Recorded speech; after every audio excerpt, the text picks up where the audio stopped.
Un café avec ton pasteur. Et aujourd'hui, la question, c'est les invités de la noce peuvent-ils être tristes tant que le marié est avec eux? Et le contexte, c'est les disciples de Jean qui arrivent à Jésus. Il dit, pourquoi tes disciples ne jeûnent pas? Pourquoi qu'ils ne font pas comme nous et les pharisiens? Et c'est à ce moment-là que Jésus prend cet exemple ou cette image de la noce, du mariage. Et dans Matthieu 9,15, il dit cette question. Et il ajoute, les jours viendront, le marié leur sera enlevé, et alors ils jeûneront.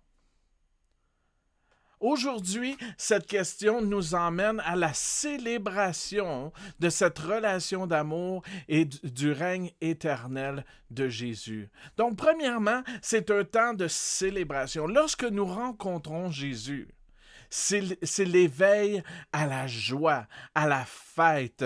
C'est une célébration comme jamais avant.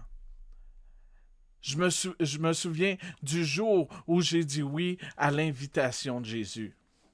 Et aujourd'hui, ce Jésus vous invite encore. Il vous invite à une vie remplie de joie. Lorsque il est là et que sa présence est au milieu de nous, c'est la joie. Parce que la parole de Dieu dit qu'il est notre joie et il rend cette joie complète. Donc, peu importe ce qu'on vit,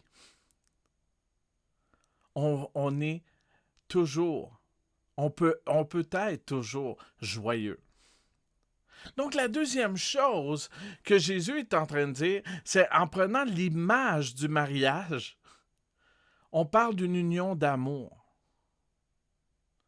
Hein? Jean va dire, il n'y a pas de plus grand amour que de donner sa vie pour ses amis. Et Jésus dit, vous êtes mes amis.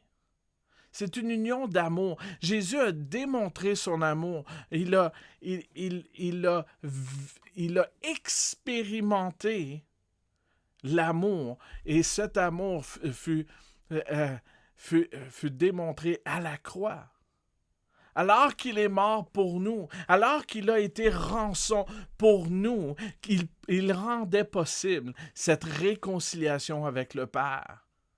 Il rendait possible cette union d'amour. Hein? L'apôtre Paul va dire au mari, aime ton épouse comme Christ a aimé l'Église.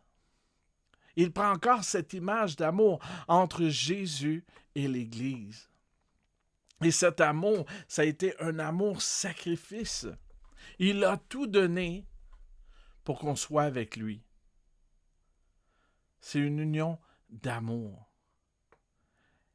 Et lorsqu'il ajoute, les jours viendront où le marié leur sera enlevé, et alors ils jeûneront.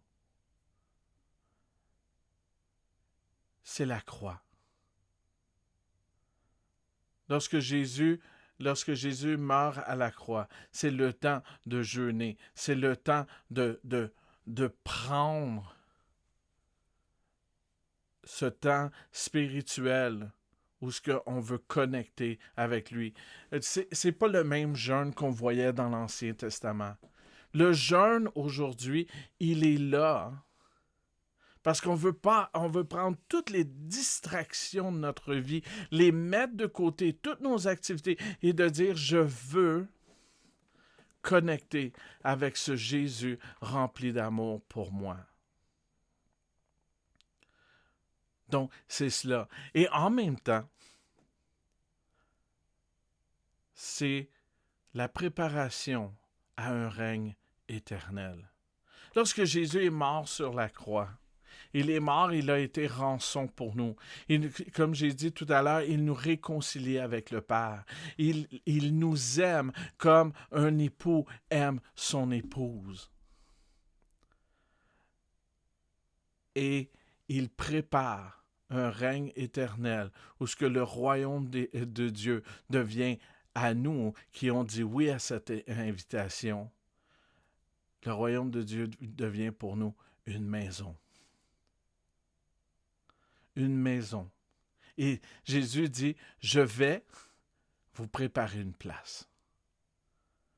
Donc, cette image de la noce, puis-je être triste, ou le mot grec, c'est puis-je être dans le deuil alors qu'on fête avec le marié? Mais non, c'est une impossibilité. Lorsqu'on célèbre un mariage, on célèbre l'amour, on célèbre la joie, on célèbre un couple qui va faire de leur maison un oasis de paix. Et c'est exactement ce que Jésus nous offre. Donc, je vous pose cette question aujourd'hui. Êtes-vous dans la célébration? Êtes-vous dans cette union avec Jésus?